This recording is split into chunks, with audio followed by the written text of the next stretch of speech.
diine maɗa fedde heblo sukaɓe Afrique takkusan yoni to haalirde Nanka FM Galoya Fouta FM haalirde Piya Piya radio tata Cheikh Oumar ɗum tawate koye ñorode Sahel kono waktu juula ha toon to kuñe kaari kame jaabi jala yonti kabaruji men e ɗemgal Pular ñalamo ko nasande alhamisa mbiyen 17 mboyo mars hitandu ujunnaje ɗiɗi e nogase go ine jeeya e gardidi kabaruji men e nder gendi Mauritanie accident muso waɗi e ñalde hankinde ɗum ɗon ko hakkude Gutel Mide Nouakchott e nder lawol noddirtengol lawol Yakare 13 fittandu ko kam kay woni ko wasa hen to leydi Sénégal mayen kale batu gadorangu jagorde joɗingue ñalde hankinde e gardegol horejo leydi ndi Macky Sall mayen kale gonka dafa Covid-19 temedere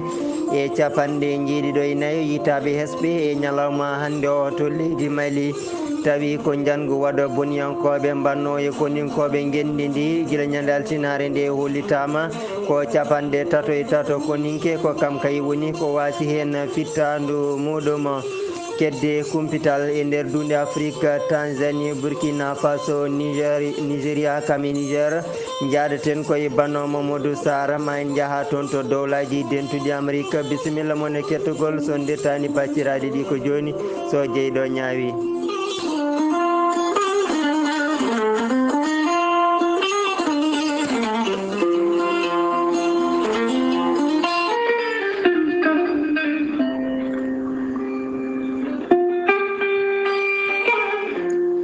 ceerno jibisi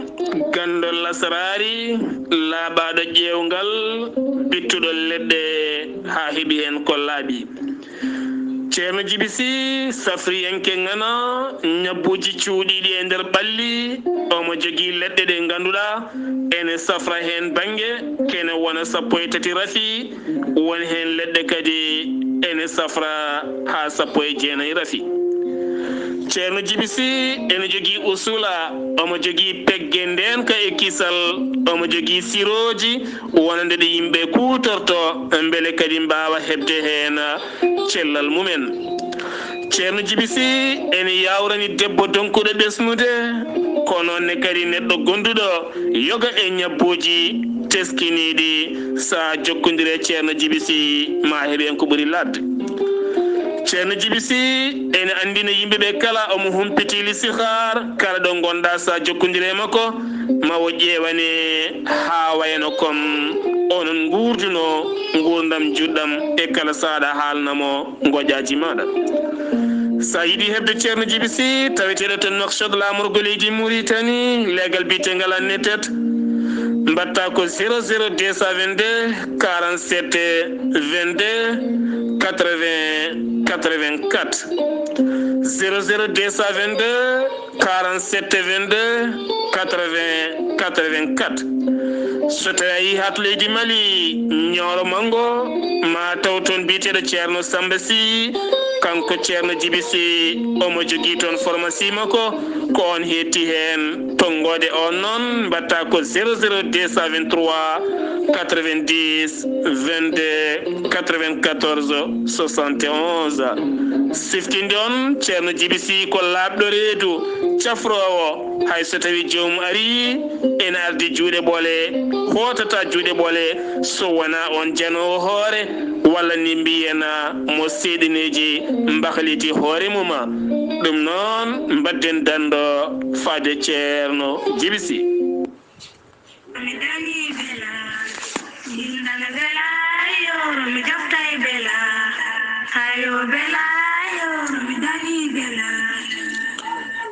hayo bella mi dañi bella ko battake ummorade e docteur Djibiso le grand guérisseur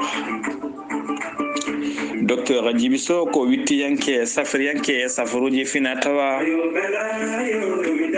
docteur Djibiso ene safra rafiji kewɗi ɗi jiida cirol docteur Djibiso ene safra kiste fibrome ndogam sitta rewɓe ɗon koɓe sowade e dartoraɓe kala docteur Djibiso ene safra koyɗe e keeceji musoje e koyɗe guloje kala docteur Djibiso ene safra wonduɓe hernie prostate hémorroïde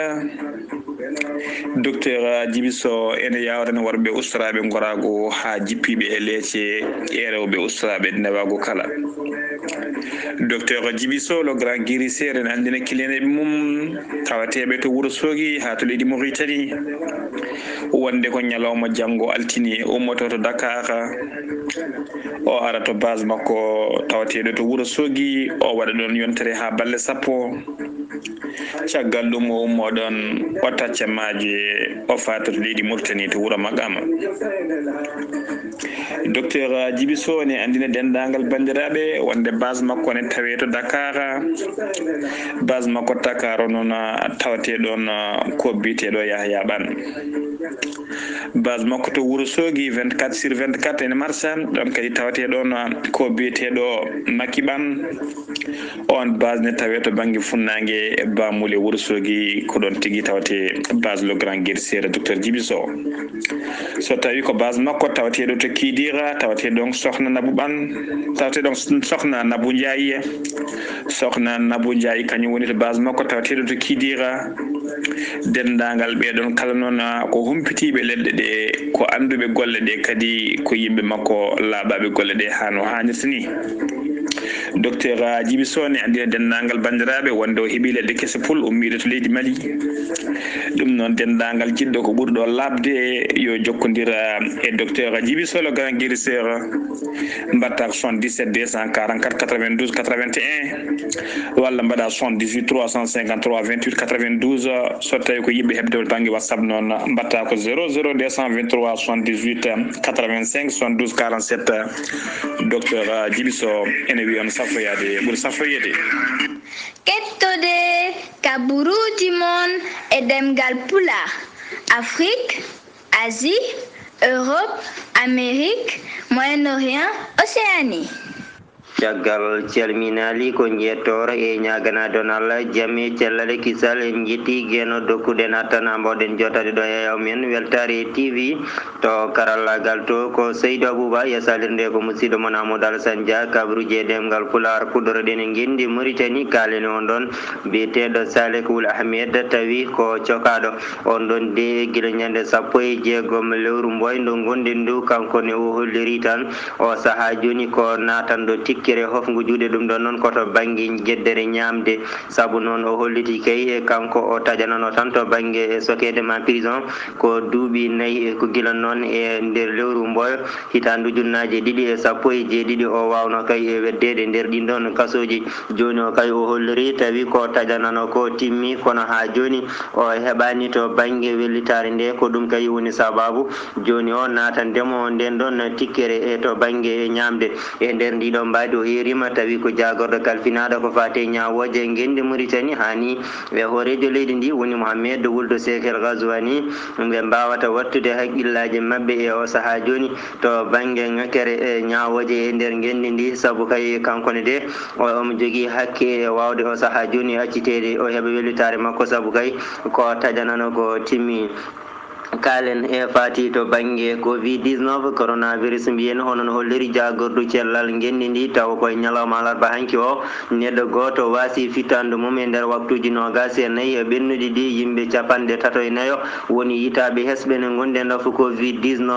15 ɓen kefti cellal mumen no mbiruno ɗen e gardidi kabaruji ɗi e ñalawma alarba hanki o ko accident musɗo waɗi tawi de ko hakkude Boutel Mite e wuuro lamorgo ngo woni Nouakchott tawi koye ngol ɗon lawol mangol noddirtengol lawol yakare on ɗon accident taw ko otoji ɗiɗi ɗi hinde Renault 21 ko kamen kay mbawi felɓodirde ɗum ɗon ne jeeyi sababu 13 neɗɗo woni wasɓe hen pittali mumen yimɓe 5 mbawi kadi gañade hen gañande musde kamɓe kala ɓe mbawino nawede to safrirdu tawatendu to wuuro wiyetengo Wadenaga tawi kamɓe ɓen wasɓe pittali mabɓe ɓe hen jeetata ko worɓe hen 4 ko rewɓe ina wondi kadi e cukalel tokusel honon holliri ha joni tawi accident waɗi ko hakkunde PK 80 e wuro to wiyete 90 ɗon noon tawi ko toppitiɓe ndenka laabi ɓi hani e gendarme ngendi ndi kamen kala mbawino arde e on ɗon nokku hollitama tan o saaha joni kay ɓen dogoɓe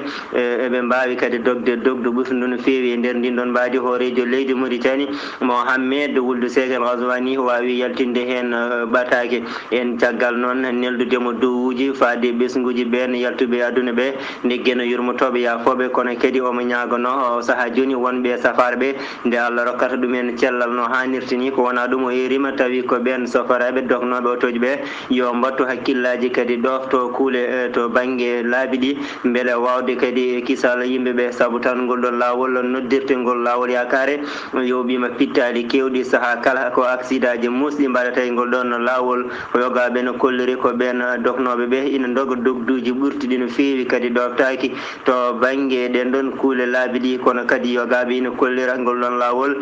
saaha joni kadi koko boni ko gasɗe ɓoole kam e tule ceene tawi ko on ɗon promotion woni 6e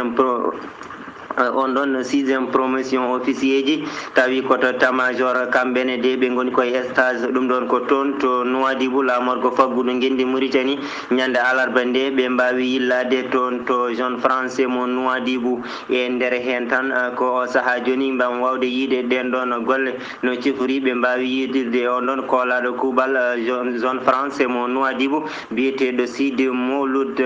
Brahim hemmata e nder hen tan o wawi kadi famminde ɓe o saaha joni ko faati e golle on ɗon jeune français mo Nouadhibou kamɓe officier ji ɗi ɓe mbawi kadi hollirde hen weltare mabɓe kadi no zone français o liggorto toon ni kono noonne kadi kanko on ɗon tawi ko zone français mo Nouadhibou ɓe mbawi kadi hollirde weltare mabɓe no fewi e nden ɗon rogere tawi kadi ko wonde e heblo o saaha joni wawde kadi arde yillade on ɗon nokku taw noon kamɓe ɓen ɗon officier ji gardi ɗi eɓe mbaɗi tawi ko Saudi naɓe Yemen e Sénégal Mali kam e Niger naɓe ɗon tawi ko gardiɗo chef d'état major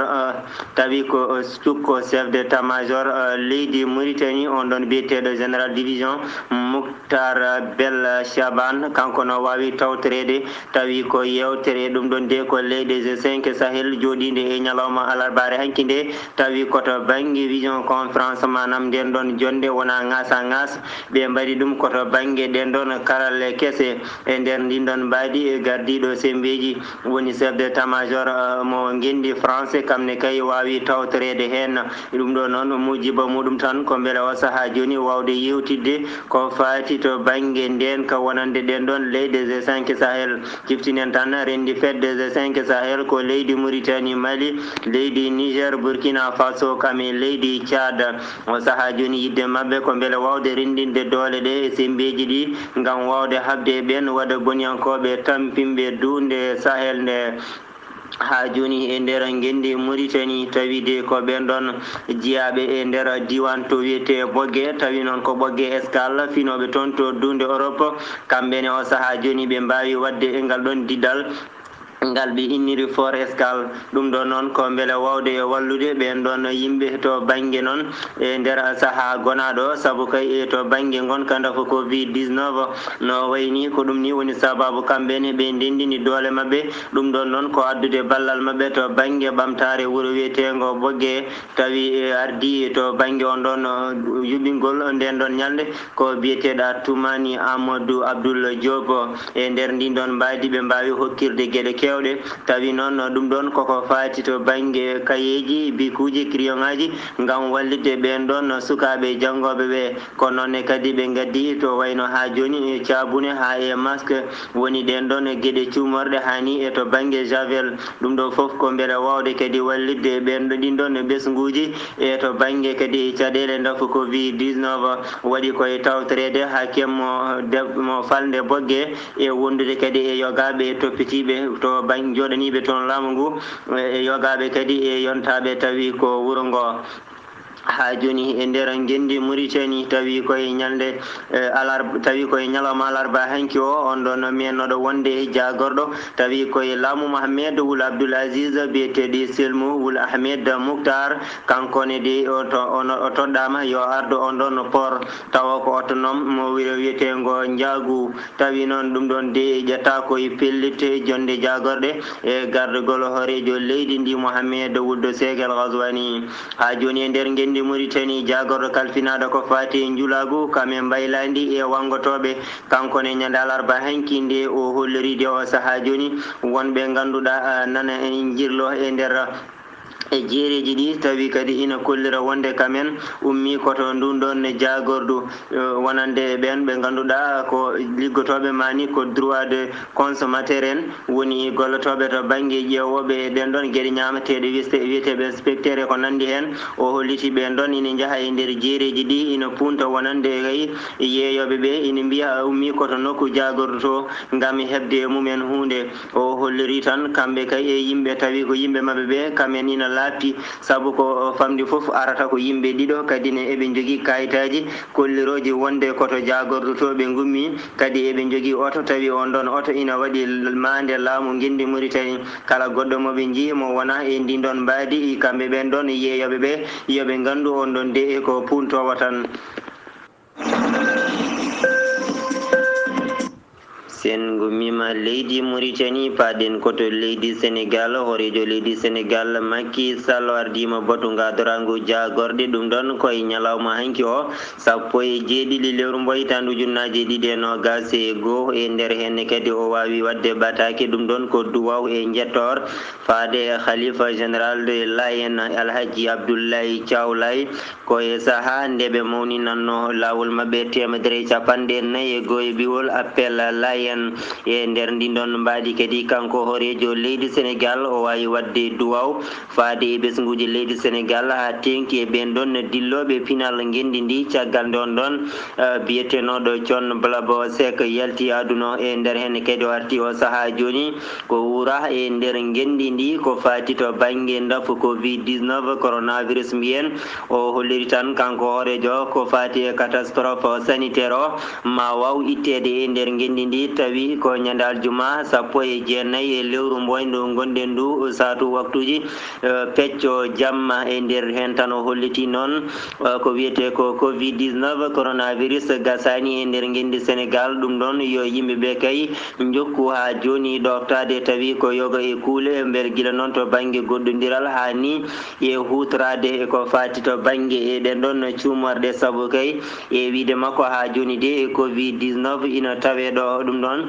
ko weele tan wawde kadi wallidde ɓesguji ɗi no mbawi kadi ruttorade o saaha joni e golleji mumen e nder ndin ɗon mbaadi hono jagorɗo kalfinaɗo ko fati e cellal gendi ndi Abdoulaye Diouf Sarr kamne kadi wawi artude o saaha joni ko fati e on ɗon kanɗon gonko holliri kadi yimɓeɓe ɗoftoto banggue waɗgol ɗen ɗon cuumorɗe e nder nokkuji jeeyirɗi ɗi ha ni to banggue transport e wondi kadi e nokkuji to banggue public o e nder hen tan ha joni kadi o holliri nokkuji 4 to banggue safara kadi mbawi waɗede ɓoyata ma mbaw kadi udditede ɗum ɗon ko suudu safrirdu toon to Kaffrine Kédougou Sédhiou kam e toon to wiyete Touba ɗum ɗon foof ko beele wawde wallidde cellal gendi Sénégal no hannirta niyete keddoɗen e fannu cellal ngal hono no holliri jagorɗo cellal gendi ndi e ñalawma hannde o ko fati e dafu Covid-19 ujunere temedde 8jeetato ngoni holkisanoɓe so gondani e dafu Covid-19 temedere capanɗe jeeɗiɗi e nayo woni kay yitaɓe hesɓene gondi e dafu ngu tawi noon ko ni ɗum feccori hen capanɗe jeegomo e jeetato keɓira fof koto banggue jotodiral hay goto ittani ɗum caggal leydi temedere e yimɓe jeegomo itti dafu ngu koto banggue communautaire yimɓe raɓaɓe tawi hay goto anda holla dabde ɗumen e nder waktuji 24 ɓennuɗi ɗi fodde 310 ɓen kay kefti cellal mumen no hannirta niyete fodde yimɓe capanɗe 4 o saaha joni ne tampi woni koto banggue réanimation ko ma ballite e banggue fofango e nder waktuji nogas e nayyi fodde yimɓe joyo ko kamen jalti aduna tawi sababu ko dafu covid 19 tuggude kay e ñande ɗiɗi lewru mboy hitandu junnaji ɗiɗi e nogas faade e ñalawma hande o leydi Sénégal winditi fodde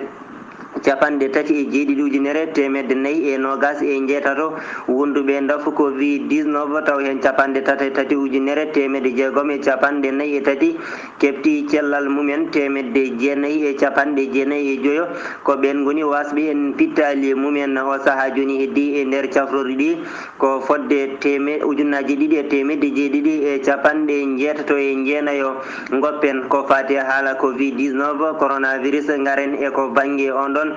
fannu dawrugol tawi ko haala on ɗon mbiyeteɗo Adji Sarr e Ousmane Sonko leader mo Pastef o ka haalade gaddu ko caɗele o saaha joni e nder gendi Sénégal kanko Adji Sarr noon e ñalawma hanki o yalti o waɗi haalande tawi noon koto banggue sunde nden ɗon haalande noon hollitama tan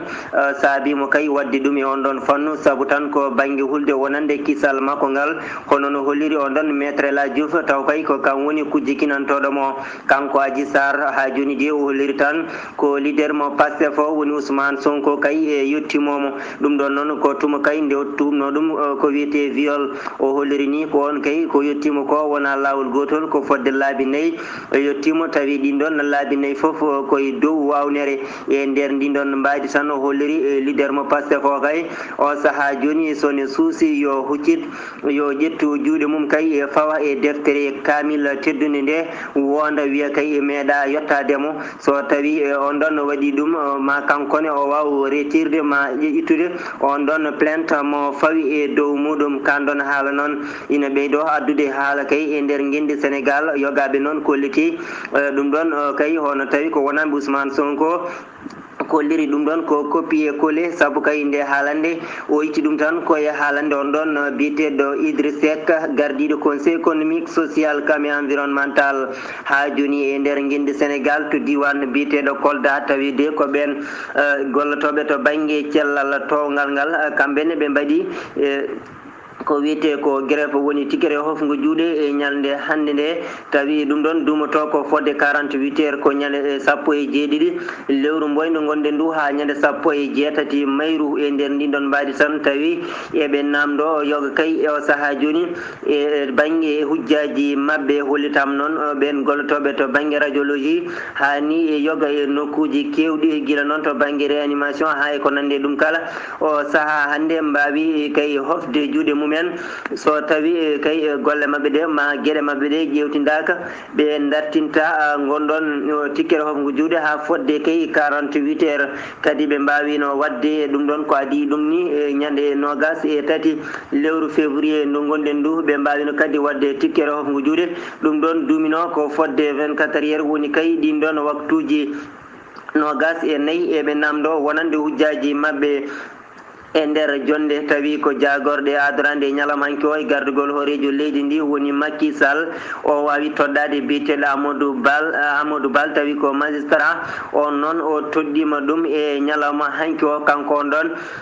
Amadou Bal noon o nomama yo won directeur général ko fati e formation judiciaire e nder ndin ɗon mbaadi noon o lomti ko on ɗon biyeteɗo Mamadou Diakhaté e tawi noon kanko kadi o meeɗino wonde cukko on ɗon gardinoɗo conseil économique social kam e environnemental woni Mimi Touré sen gummima leydi Sénégal paɗen koto leydi Mali hol foof nde ɗe caɗele gasata e ndi gendi Amadou Toumani Touré caggal kala subaka ka nanɗo ɗi janguji country ɗi baɗoji e nder leydi ndi tawi saabi ɗum ko ngakkere nden kay caɗele guila kay hitandu junnaji ɗiɗi e sappo e ɗiɗi faade joni o hollitama tawi ko jangu bannogo toon to wiyete TESID o saaha joni hono no holliri laamu gendi Mali ɓe mbasarama fodde capanɗe tato e tato ko ninke mo gendi Mali wasi fittandu mum 14 ɓen ɗon ko gañiɓe ina guime ha 13 ɓe ganduɗa o saaha joni kay ko majjuɓe fodde kadi otoji tati mbawi heftede e nder ndin ɗon mbadi tawi ko janguɓen ɗon wadde boniyankoɓe tawateɓe e nder gendi ndi ɓe kolliri kadi ha joni tawi ko chef de tamajor général o holliri ɓe mbawi wadde fodde yimɓe nogas e ɓen ɗon wadda boniyankoɓe ɗum ɗon kadi ɗe balɗe tawi waɗi jangu kadi wawino wadde toon to wiyete meneka ɗumne kadi wawino wadde yimɓe kadi gañiɓe hani e wasɓe hen pittali mumen ko ɗum ɗo noon hollitama tan o saaha joni kadi nde yontere jeyama e jonte musɗe no fewi e nder ɓen ɗon koniyankoɓe ɓe gendi Mali ha joni e nder ndin ɗon mbadi keddode ɗen tawi ko hoorejo hono bandaw e nder ndin ɗon mbadi tan o holliri leydi ndi woni koye dey national woni kay e sunare fodde balɗe tati tawi ɗum ɗon tuggata koye ñalde alhamisare hannde 16 lewru mboy ndu gonɗen ndu kay kala ko fati to banggue araray gendi Mali koko telli no hannirta ni saabu kay hollude sunare muɗum e nder ɓen koniyankoɓe gendi Mali wawnoɓe kay yanede ñande altine 15 lewru mboy ndu gonɗen ndu ha fodde 33 ko ninke wasi fittandu mum ɗum ɗon ko toon to wiyete en sogo tawi koye on ɗon diwan to wiyete gawo caggal leydi Mali kedde kumpital e nder dunde Afrique jaɓotoɗen ko banimen debbo Bano Mamadou Sarr Bano Sarr Tanzanie Burkina Faso Nigéria Niger robindo kabaruji kedde dunde Afrique ko wayno lambe jajatɓe cuusadeji fuɗɗima kay fuɗɗude noppi Allah e kululol tangat jalteten koto dawla Tanzanie John Magufuli kañum woni hoorejo wonno hoorejo leydi Tanzanie guila hitande ujunaje ɗe 15 o yalti aduna e kikiɗe hanki o tawi ko e nder mandat makko toon to dawla Tanzanie e nder goto e cuuɗi cafruɗi laamu leydi ndi woni hôpital Emilio Mzana kanko John Magufuli o yaltiri aduna ko duuɓi 60 e ko Burkina Faso ko duɗɗal janguirgal taw ko toon tawi ko lycée gañum udda toon guila ñalde 12 lewru mboyondu gonɗen tawi uddi ɗum ko laamu ngu sababu gueɗe kantorinde ɗe ɓenne janggoɓe e den duɗe mbaɗata gueɗe kantorinde siftinde noon ngol ɗo kay woni walla ngal ɗo duɗal woni duɗal ɗimmal ko dawla Burkina Faso ene uddi ɗum e nder leydi Burkina Faso caggal kay ngal ɗon duɗal tawi janggannoɓe e ngal ɗon duɗal kadi ngal uddede mbawno kay ko sabodde tawi ko drapeau dawla Burkina Faso Nigéria e nder wuuro Kabisa ko bandiji jani e gonno wuuro ɓe mbawi yoɓade pittali 10 tawi jeeɗiɗo ko civil en tato ko dadiɓe waɗi ngal ɗon seedantagal noon ko goto tawtannoɓe e ngun jangu laamu leydi Nigéria wawi hollide hen mettere mum gonde tan hollitani tawi ko limore ɓen mayɓe gasneten robinde kabaruji kedde dunde Afrique dawla Niger Mohamed Issoufou hoorejo leydi ndi jogori kay inaugurde walla mbiyen uddidde tawi ko galle keso ko fate kuɓɓam woni central thermique joguiɗo hattane 69 mégawatt woni 89 mégawatt ko ina wallita tawi ko 75 e nder temedere woni 115% tawi ko e région ngaji fleuve e nder dawla Niger kala gasi ha laaɓi ko tongude robinde kabaruji kedde dunde Afrique Bano Mamadou Sarr faade weltare ɓiɓɓe fulɓe debbo mo ɓokki himami nawtuma mbañ samba guendi pular golle maɗa jooɗi peewi awdi kumpital men e nder dunde Afrique to dowlaji dentude Amérique hono ɗon biyeteɗo Joe Biden caggal noon nde o surno konnguli e ɗin ɗon faade on ɗon hoorejo mo leydi Russie woni Vladimir Putin tuma kay nde wino ɗum on de o inniri ɗum ko neɗɗo barawo saabu kay yoga e lundiɓe ɗum o heewi ko fewjande ɗum warde ɗum ma sogde ɗumen o hollirino kadi leydi Russie ma yob ko nanno e wanno junngo mum e sumgoji toon to dowlaji dentude Amérique leydi Russie yaltini communiqué e ñalawma hannde o ina jabto dowlaji dentude Amérique ɓe kolliri so tawi neɗɗo wawi sudde konnguɗi kantori ɗi faade kay e lamɗo Russie ɗum ɗon tan firtata on fani ɗin ɗon konnguɗi kantoriɗi koye leydi Russie sabu tan ko on woni gardiɗo dendagal leydi Russie koye nder ndin ɗon baadi ɓe kolliri so renaki koɓe nodditoɓe tawi ko joɗaniɗoɓe toon to dowlaji dentuɗi Amérique o saaha joni tekkere fitina ko kam kay woni ko luɓata hakkude gendiji dentuɗi Amérique kam e leydi Russie en gañota ko koppi yo Allah addu jaam e windere nde gasi ha laaɓi ceer ko tongunoɗen kabaruji e ɗemgal Pulare kikiɗe hande o ɗo e yesso haalirde nde ko musidɗo moon Amadou Alassane Dia karallagal to ko Saydou Abouba kedde computal e dunde Afrique ko banno Mamadou Sarr yomin dokkatonadi ko ñalawma janggo sawre welede gueno yo Allah rokku en walde jaam on jarama e kettogol